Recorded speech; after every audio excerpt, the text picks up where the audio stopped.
안녕하십니까. 하노이 닥터 황기선 원장입니다. 제가 오늘은 2019년도 오늘이 벌써 3월 22일 금요일인데요. 제가 오늘 여기 그 호치민에 병원 일도 하고 비즈니스 때문에 여기 어제 왔는데요. 어제 새벽에 왔는데 마침 또 어제 오전에 이 스킨렉스 코리아의 한국 대표이신 신영진 대표님 같이 우리 오셔서 인사 같이 드리고 또 같이 저희 오랜 파트너시기 때문에 이렇게 젊고 잘생긴 분입니다만은 저는 주로 젊은 분들하고 일을 많이 합니다. 그래서 오늘 모시고 여기 방이 이게 좀 제 급하게 하느라고 이따가 또 신 대표님 한국으로 오후 2시 비행기 타고 가시잖아요. 저도 다시 이따가 오후 2시에 비행기 타고 하노이로 돌아오기 때문에 시간이 오전 지금 10시 다 돼가는데 급해서 그냥 호텔방에서 앉아서 잠깐 몇 마디 이렇게 인사드리려고 왔습니다. 벌써 호치민이 이번이 처음이시죠? 그죠? 호치민은 처음이고요. 하노이는 그래도 여러 번 많이 그렇죠. 굉장히 덕분에. 아이고 말씀이야. 여기 와서 몇 번째인데 베트남에 어떠십니까? 어떠십니까? 베트남은 확실히 좀 성장 가능성이 가장 있기도 하고 또 하나가 이제 베트남을 모델로 하는 동남아 시장들이 많이 좀 기대가 돼서 이곳에서 뭔가 좀 제대로 된 사업 기회를 만들고 턴을 잡으면 동남아 시장을 좀 아우를 수 있을 것 같은 기대가 많이 되고 있습니다. 사실은 아직도 그 많은 한국 그 업체들은 그 베트남에서 그 GDP 연 GDP의 25% 이상이 사실 한국이 일으키는 거고 베트남 수출에 또 그 베트남에 그 투자 들어오는 해외 직접 투자의 1등이 한국이고 2등이 일본이고 또는 가끔은 1, 2등이 뒤바뀌기도 하도 그 정도로 이 대단한 그 한국과의 무역 그 교류를 갖고 있는 나라인데도 불구하고 아직도 한국에서는 베트남을 소말리아 비슷하게 생각해서 이쪽 시장을 약간 경시하거나 하는 경향이 있습니다. 근데 매번 와보시니까 어떠십니까? 그런 저도 뭐 그 정도까지는 아니었지만 그래도 이제 뭐 한국의 박항서 감독님이 워낙 이제 또 베트남에서 좋은 일도 해주셨고 또 그로 인해 상사도 베트남에 관심이 많지만 또 아무래도 동남아라는 것 때문에 그렇게 생각하는 면이 없잖아 있었습니다. 근데 와서 보니까 이 사람들이 욕심도 많고 정말 열심히들 살고 있고 정말 이 경제가 하루하루 뭐 1년 1년 막 진짜 순식간에 너무 많이 바뀌는 거예요. 제가 이제 다녀본 지 한 2년 3년 정도 조금 안 된 것 같은데 되게 많이 바뀌고 있는 것 같습니다. 사실은 박항서 감독님 말씀하셨는데 제가 어제도 말씀처럼 드렸습니다만은 그 박항서 감독님의 그 성공 비결을 어떻게 보는지는 모르겠습니다만은 제가 여기서 4년째 살면서 경험하는 것은 박항서 감독님이 특별하게 그렇게 베트남 축구 선수들을 가르쳐주는 건 없는 것 같아요. 그러나 여기 축구 선수들이 이미 기본 자질이 있었던 걸로 파악이 돼요. 그러면은 그 선수들뿐만 아니라 다른 데 있는 일하는 베트남 젊은이들도 자질은 있습니다. 단지 개발이 안 됐을 뿐이죠. 그 개발이 안 돼 있는 이유를 보면은 한 가지인 것 같아요. 마인드예요.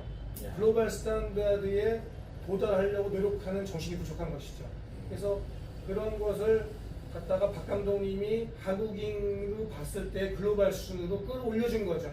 마인드 및 어떤 그 트레이닝 과정을 제일 중요하거든요. Job Education 트레이닝. 그러니까 베트남 선수들이 기본 자질은 있는데 그것이 쭉 올라가니까 그 개인적 역량이 그러니까 당연히 여기 휩쓰게 되는 것입니다. 그래서 이제 저는 그런 점에 있어서 아직은 베트남이 모든 분야에 있어서 국제 기준에 못 따라온다는 점을 자기네들도 인식하고 있고 또 그런 점이 있기 때문에 우리 신 대표님 같은 분이 젊은 분들이 여기 와서 그 어떤 베트남인들의 새로운 기술을 전수하고 가리키고 하는 입장이 될 때는 새로운 박항서 감독님이 될 수 있다.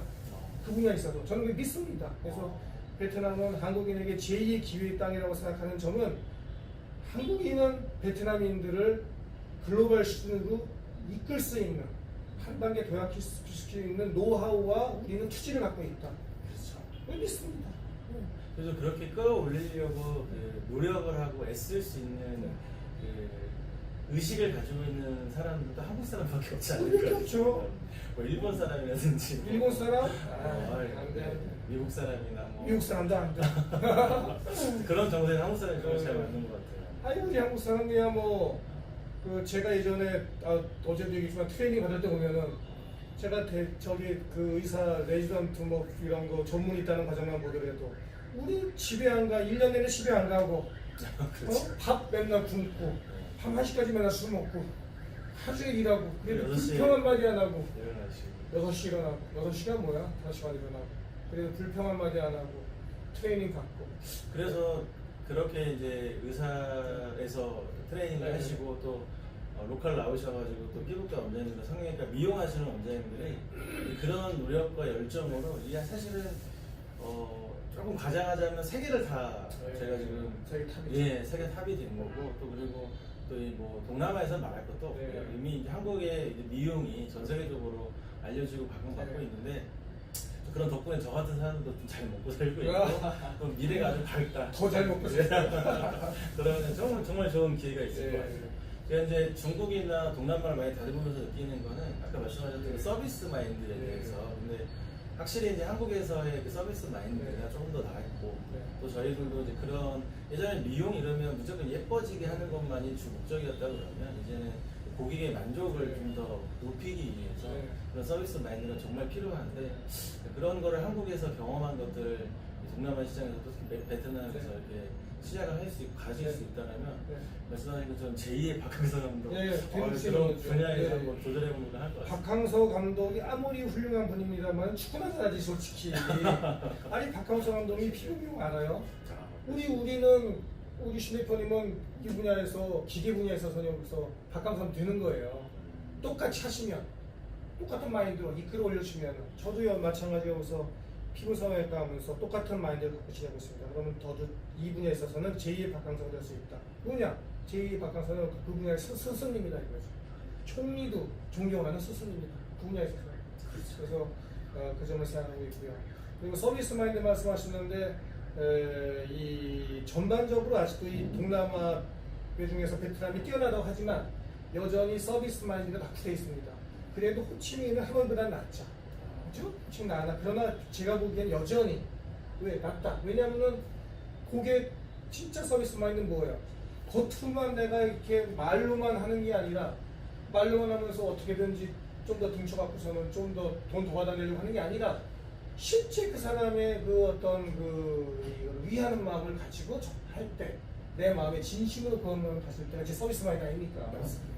근데 베트남은 그런 점에 있어서 아직은 개인주의가 심하고 여기 개인주의 심하거든요. 다 개인이거든. 그래서 뭐 자기의 이익과 직접적인 관련되지 않은 것들은 아무리 고기가 대무시하거든. 돈 뭐냐? 베트남에서는 한마디로 얘기하면 그거 갖다가 베트남에서 딱 한마디 정리하면은 일단 고객이 돈을 받고 나면은 그 다음엔 모르겠다 이거거든. 고객의 돈을 받을 때까지는 최대한 정성 다해야지. 왜냐면 또 받아야 되니까. 딱 받고 나면은 그 다음에 나 모르겠다. 이 베트남 이게 서비스 마인드거든. 그래서 한국인은 돈 받고 나도 끝까지 책임진다. 우리는 내가 손해 보더라도 당신이 내가 해준 것에 대해서 끝까지 책임진다는 정신. 그것이 제가 여기서 한국인의 의사의 또 장점이고, 내가 여기서 환자들에게는 그렇게 해주니까 환자들이 감동하고 친구들 속이야 그런 것입니다. 그래서 이제 의료비 쪽도는 마찬가지로 생각하고 있고요. 그렇습니다.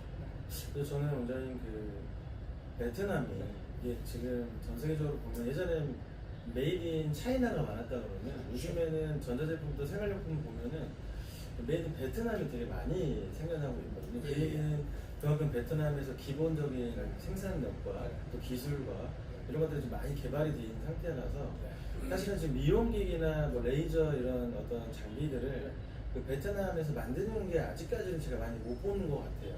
그렇죠. 그래서 그 한국에서 지금 뭐 전 세계적으로 수출도 많이 하고 있고 또 일본을 거의 또 따로 잡았고 그래서 그 한국의 어떤 미용 시장에서의 좋은 기술과 또 그런 아이디어를 가지고 이제는 저희가 베트남하고 한번 손을 잡고 저희가 중국 시장과 이 동남아 시장을 한번 아울 수 있는 기회를 만들어 보면 너무 좋을 것 같습니다. 그 점에 대해서는 정말 고맙게 생각하고 제가 베트남에 사는 교민의 입장으로서도 그러나 거기에 있어서 두 가지 고려할 점이 있습니다. 그 말씀하신 점에 대해서 첫 번째 뭐냐면요. 저기 우리 여기 핸드폰 이게 삼성 건가요? 네. 이 삼성 핸드폰 우리 신대표님 사용하시네요. 이 삼성 핸드폰의 대부분의 생산이 베트남 공장에서 이루어지는 거 아시죠? 네. 그죠? 그래서 삼성이 이 덕분에 베트남 수출액의 25%를 담당하죠. 근데 고치덩어리가 뭐냐? 베트남 정부의 불평이 있습니다. 삼성에 대한. 뭐냐? 이 삼성 핸드폰 안에 베트남에서 공급하는 부품이 하나도 없습니다. 이 안에 하나 보다 겉에는 안 보입니다만 볼트 널트도 안에 있는 거 아시죠? 네. 베트남 제가 하나도 없습니다. 다 한국제입니다. 또는 딴 데는 땡걸 겁니다. 베트남 정부가 불평합니다. 아니 삼성이 너무한 거 아니야? 기술 지을 전수를 너무 안 해주는 거 아니야? 우리 베트남 걸 안 써주는 거 아니야? 삼성 거꾸로 얘기합니다. 아니야. 우리가 삼성이 베트남 갔을 때 북한에 노력했는데 죄송합니다. 제가 어제 몸이 피곤해서 지금 목이 좀 쉬었어요. 몸이 안 좋아갖고 너무 힘들어. 근데 삼성에서는 지금 애를 썼는데 아무리 삼성에서 베트남 사람도 훈련시키고 공장 기술 전수하고 해도 도대체 못 만든다. 기술 이게 못 따라온다. 그래서 할 수 없이 했는데 못 쓴다는 얘기입니다. 자, 이것이 무슨 얘기냐? 이걸 어떻게 하면 그래서 이미 베트남에는 그 한국과 일본, 유럽을 미국을 비롯해서 들어오는 해외 직접 투자액이 넘치게 넘쳐요. 근데 문제는 삼성과 같은 문제가 있는 거예요. 아무리 여기서 해외 기업이 잘 나가고 그러는데 베트남 기업의 기술 제휴가 전수가 안 되고 결국은 베트남인 입장에서 보는 싼 인건비만 따먹는 게 아니냐 이런 우려가 있고 더구나 문제냐. 계속 삼성은 세금이나 내지. 어떤 기업들은 들어오면은요, 회사는 잘 커. 베트남 기업이 정부가 도와줘서 근데 세금을 안 내. 못 내. 그게 어떻게 무슨 얘기냐면은 피해본 작하는데 항상 이렇게 똥돈을 맞히는 거야 멀리서 갖고. 돈이 좀 남을만 하면은 또 옆에다 공장 짓는 거야 투자해갖고. 그러면 회계적으로 보면은 그렇죠. 적자지. 그 이상 잘 나가는데. 그러면 베트남 정부는 세금을 하나도 못 받잖아. 그죠? 이런 점이 베트남의 고치점이라서 답은 뭐 결론은 뭐냐? 베트남 정부의 원칙. 이거 안 되겠다 이거. 안 되겠다. 기술 하이테크 쪽으로 가자. 앞으로는 해외 쪽에서 들어오는 어떤 그 기술 투자나 정유 회사 투자도 기술을 갖고 오는 그래서 우리가 협력할 수 있는 데야 되지. 들어와서 그냥 인건비나 따먹으려고 하는 데는 좀 이따가 인도로 나갈 거 아니냐. 인도로, 여기 가까운 인도. 그렇죠. 여기 무시하는 거잖아요. 그렇기 때문에 내가 보기에는 그 점에 있어서 신 대표님 방금 말씀하신 점은 굉장히 중요한 점이다. 그래서 한국에서 들어올 수 있는 이 의료기들은 지금은 독이다. 베트남 정부가 그런 걸 이제 바란다는 거지. 문호를 열러 제기겠다고 하는 것이죠. 네. 전에는 안 그랬는데 네. 이제는 기술을 찾고 있다. 이렇게 말씀드립니다. 그런 기술자들이 사실은 지금 한국 시장에서 지금 제가 겪고 있는 느낌은 이미 포화 상태를 넘어서서 네. 이제는 더 이상 한국 내에서는 어떤 승부를 볼 수 있는 시장이 없기 때문에 네. 이게 제2의 이제 동남아 시장, 남은 시장들을 네. 우리가 보기 위해서는 네. 그러면 베트남이나 아니면 그 동남아 시장의 거점을 잡아야 될 텐데 그 거점으로는 베트남밖에 없을 것 같고 거기에 장단점이 있습니다. 네. 뭐냐면은 이걸 생각해 보세요. 중국과 베트남 약간 다릅니다. 같은 것 같은데 중국은 한국의 기술을 어떻게든지 훔쳐가든지 그렇죠. 제껴가든지 기술자 사가든지 해서 우리와 똑같은 걸 만들든지 우리보다 더 좋은 걸 만들 애를 쓰잖아요. 예를 들어서 삼성 핸드폰 하면 화웨이가 요즘 좋다고 그러잖아요. 근데 베트남은 그런 정신 이상이 없어. 베트남 보시면 내가 살아보니까 한국의 기술이나 해외 기술을 가져다가 기술을 갖다가 더 막 개발하고 뭐 공장을 만들어 생산하고 또 한국을 따라잡고 이런 게 별로 없어. 이 친구들은 주로 하는 게 부동산 이런 거 그리고 저가 돈 뺏기기 이게 뭐 이렇게 뛰어넘고자 하는 게 부족한 거지. 그래서 참고하실 거는 제2의 박항서 감독의 기준이 뭐냐, 이런 뛰어넘으려고 하는 정신이 부족한 베트남인들을 뛰어넘게끔 마인드를 고쳐주고 같이 이끌고 뛰어넘게 해주면은 거기서 내 생각에는 그러면 뛰어나기 때문에 베트남인들이 의료기 분야에 있어서 제2의 한국이 어긋할 수 있다 네. 생각합니다. 네. 근데 그거다 봐. 뛰어넘어야 된다 마인드가. 말씀하신 것처럼 중국 시장은 그런 네. 정책 때문에 네. 한국들이 많이 실패를 했는데 네. 그래서 중국을 제외하고 일단 이 동남아 시장을 봤을 때는 베트남이 가장 적합한 장소입니다. 근데 우리 한국인에게는요 좋아요. 좋은 정말 기회. 왜냐면은 갈치원에도 사실 못 뛰어넘거든. 네. 만약에 예를 들어서 베트남 인사 가르쳐봐. 이 애들이 한국 인사 절대 못 뛰어넘습니다. 마인드가 안 돼요. 그래서 너무 기대됩니다. 네. 호치민은 처음이신데 어떠신가요? 호치민은 저는 하노이만 가봤을 때는 좀 약간 정서나 이런 게 약간 좀 그렇게 막 여유롭거나 네. 또 아니면 되게 좀 빡빡하다는 느낌, 그리고 되게 그 베트남 사람들 우리가 소위 말할 때 아직 이렇게 서로에 대해서 신뢰에 대한 부분들이 약간 이제 걱정한다고 했었었는데, 그런 면에 있어서 그런지 약간 하노이에 대한 긴장감을 늦출 수 없었던 느낌이 있었다 그러면, 그렇죠. 호치민 같은 경우는 좀 되게 좀 여유롭고 또 사람들이 좀 표정도 온화하고 또 이렇게 도시가 좀 더 깨끗하고 사람들이 조금 더 좀 단정한 느낌을 받았습니다. 서비스 마인드도 좀 그나마 더 괜찮았던 것 같아요. 훨씬 훌륭하죠. 그리고 이제 저기 아주 그 오신지 화면이 쪽에 있으니까 네. 오신지 하노이 처음 오신지 이틀밖에 안 되는데 호치민이죠. 호치민 네, 오신지 네. 어떻게 금방 파악하셨네요. 이렇게 이해할 수 있습니다. 저는 하노이 삽니다. 하노이 사는데 저는 하노이가 좋아요. 근데 이제 호치민도 오면은 이제 요즘 자주 비즈니스 때문에 오고 관자 보러 많이 오니까 다난도 많이 당기고 근데 하노이 사람들은 돈을 쓰려고 할 때 쉽게 표현하면 쓰려고 할 때 두 번, 세 번 생각하고 안 쓰는 것이 하노이는 돈 쓸 때 두 번, 세 번 생각하고 안 써. 호치민은 뭐 있으면은 생각 안 하고 바로 써버려, 다 써버려. 이런 차이가 있고, 그 다음에 하노이는 저축을 많이 하고, 호치민은 저축 하나도 안 하고.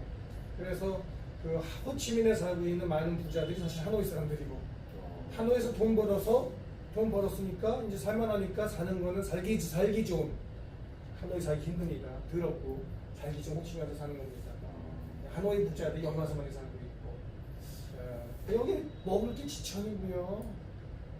사람도 다릅니다. 하노이하고요 다른 사람입니다. 예를 들어서 이런 얘기하면 어떻게 될지 모르지만은 호치민에 있는 사람, 호치민 사람 시민에게 호치민 주석 존경한다고 얘기하면 다들 누들 자식 정색하고 보는 거지. 왜냐면 베트남 국부가 호치민인데 호치민 사람들은 아직도 사이공이라는 말을 더 좋아하고 호치민시가 사이공이면 바뀐 거 아닙니까? 그리고 호치민 존경한다고 하고 이 자식 왜냐면은 사실은 그 북부 하노이 군이 여기 점령한 거 아닙니까? 전쟁 통해서 최근에 다 죽였잖아. 수령왕이 죽였잖아. 호치민 사람들. 그래서 그런 게 아직 남아있고. 다낭 가보셨나요? 다낭 아직 못 가봤어요. 다낭 가면 또 달라요 또. 여기 사람도 다르고 보세요. 하노이하고 호치민 사람도 다르죠 생긴 게. 네, 좀 다르죠. 다낭 가면 또 사람이 또 달라. 다르게 생겼어. 다 다른 민족, 다른 문화. 그래서 하여튼 뭐 자꾸 저만 손님 모시고 저만 듣는 거. 아니, 너무 그런 그 베트남 시장에 대해서 공부하고 알아가는 게 이게 나라가 좀 길어서 그런 문화도 좀 다르고 성향도 다르고 그런 것들에 대해서 배우고 또 알아가는 게 너무 재밌습니다. 네. 제가 보기에는 이러기 쪽은 큰 기회가 있고요. 그다음에 여기가 사실 아까 이제 미얀마 주로 많이 사업하시잖아요. 미얀마하고 여기는 굉장히 가깝습니다. 네. 그래서 이제 특히나 최근 그 여기 미얀마 정부하고 같이 기획하는 베트남이 미얀마에서 다낭까지 고속철도 같은 거 뚫고 뚫습니다. 그래서 모든 물류가 다낭으로 옵니다. 미얀마에서 뚫려버리면은 저희가 그것이 이제 뭐 뚫려버리고 나면은 그 이쪽 지역 경제가 획기적으로 발전할 거라고 예상합니다. 그래서 다낭이 중요하고요. 그래서 다낭이 더 네. 물류도시로 이제 성장할 수 있는 기회가 있고. 왜냐하면은 우리 신대표님 아시다시피 방금 말씀하셨듯이 베트남이 길잖아요. 예. 미안은 긴데 공업 그 공장들이 하노이 지역 국부에 많이 있거든요. 한국 삼성도 거기 있지 않습니까? 네. 그리고 또 호치민에도 공장 지역이 꽤 있거든요. 그죠? 여기 뭐 동나이라든지 이런 게 네. 있습니다. 근데 여기 그 뭐 옛날에 그 나이키 박연차 회장님도 여기 호치민에 있잖아요. 예를 들어서 유명하신 분이죠. 공장이. 근데 이 중간 지역이 비어 있거든요. 이 중간 지역 공장 같은 거 없어요. 그러니까 중간 지역 가면 공기는 좋지. 공장 없으니까. 그래서 다낭을 키워야 돼요. 다낭이 있어야 물류 기술이 있어야만 위아래가 연결이 되거든. 근데 이것이 또 미얀마하고 고속철 이런 거 연결되고 나면은 고속도로라든지 신중에 있는데 그러면 나는 베트남 원천 발전할 것이라고 보고 그래서 내 친구들이 베트남 친구들 얘기하는 거예요. 너 참 하나님이나 감사하라고. 그렇습니다. 여기 하노이 내 많은 친구들이 돈 좀 있는 친구들이 다 다낭 가서 부동산 투자해. 아 이놈들 다 아는 거지. 그런 적이 있고요. 이게 동남아가 이제 베트남을 중심으로 이게 허브가 구성이 되고 네. 시장이 이제 이렇게 오픈이 되면서 커진다 그러면 저는 이건 뭐 중국을 뭐 충분히 이상 뛰어넘는 또 기회의 땅이 될 것 같아서 이렇게 먼저 이 베트남에서 먼저 시장을 개척해 주시고 또 정확한 분석과 또 판단을 해주셔서 이미 뭐 근데 의사계에서는 이미 박사님처럼 하고 계시니까 저희 같이 또 의료기나 이런 일을 한 사람들이 또 잘 정착할 수 있도록 잘 부탁드리겠습니다. 다소간 지금 오늘 상태가 지금 안 좋아하고 눈 지금 피곤하고 계서 그러는데 죄송스럽고요. 마지막으로 드릴 말씀은 많은 한국 기업들이 중국 가서 힘들고 괴롭힘 당하고 쫓겨나고 하지 않습니까? 기술 뺏기고. 베트남은 그런 음료가 없는 이유가 두 가지가 있다는 점은 차이점을 충분히 말씀드립니다. 첫 번째는 베트남인은 외국인 손님을 잘 대접하는 문화가 있고 첫째. 도이모이 정책도 있지만은 특히 한국인, 일본인, 외국인들을 손님들은 절대 손님들을 등치지 않는다는, 물론 등을 칩니다. 물론 등을 많이 칩니다만은 기본 마인드에 그런 깔려 있다는 것 첫 번째. 두 번째, 베트남인들은 우리가 선생님일 때 절대 우리를 글로벌한 마인드를 갖고 있는 한국인을 아직까지는 당분간은 뛰어넘지 못한다는 겁니다. 그래서 그 점이 중국과의 차이점입니다. 안심하고 베트남에 와서 열심히 베트남인들과 같이 어울려서 생각하셔서 큰 돈을 버시기를 신 대표님 바라면서 마지막으로 신 대표님의 회사 소개 좀 잠깐 해주시고 끝내겠습니다. 저희는 스캔넥스 코리아라는 회사를 이제 창업한 지 3년이 이제 좀 넘어가고 있고요. 그리고 저희 이제 모기업이 되는 스킨넥스는 그래서 일본이랑 유럽 쪽으로 이제 의료기기를 제조를 해서 많이 유통을 하던 회사였었고요. 한국하고 동남아, 중국 쪽 시장에는 유통을 이제 거의 안 하다가 최근에서야 이제 그쪽 시장들을 공략하고 있는데 저희는 이제 일본으로 그 장비를 수출하기 위해서 그만큼 퀄리티도 좋고 또 기술력도 갖추는 장비들 많이 개발해가고 그런 기술을 가지고 있어서 저희가 동남아나 중국 시장을 봤을 때 저희가 가진 기술하고 이게 확실히 가격 차이가 좀 많이 나다 보니까 그래서 지금 양질의 중국 시장에서 저가 시장이 있겠지만 중가에서 고가 정도의 기술력 좋고 또 효과 좋은 장비들을 개발하는 걸 목적으로 하고 있습니다. 그래서 그런 기술을 바탕으로 또 베트남 시장에 진출을 하고 또 좋은 파트너를 만나서 또 아까 말씀드린 것처럼 이 베트남에서의 제조를 기획해 볼 수 있는 날이 하루빨리 와서 이 동남아 시장에 좋은 의료기 시장들을 공급을 하고 이제 한국의 이 능력 있는 원장님들께서 이 미용 시장을 잘 개발해 놓으셨기 때문에 이 시장에 발맞춰서 나갈 수 있는 좋은 장비들을 개발해서 또 이 동남아 시장에서 또한 베트남에서 한번 성공할 수 있는 기업을 꼭 만들어 보겠습니다. 파이팅! 파이팅! 네, 감사합니다. 그럼 시청자 여러분들 감사드리고요. 다음에 또 오셨을 때 한번 모시도록 하겠습니다. 네, 감사합니다. 감사합니다. 네. 이렇게 내가 이제 편집을 해놨으니까 올려야 되나.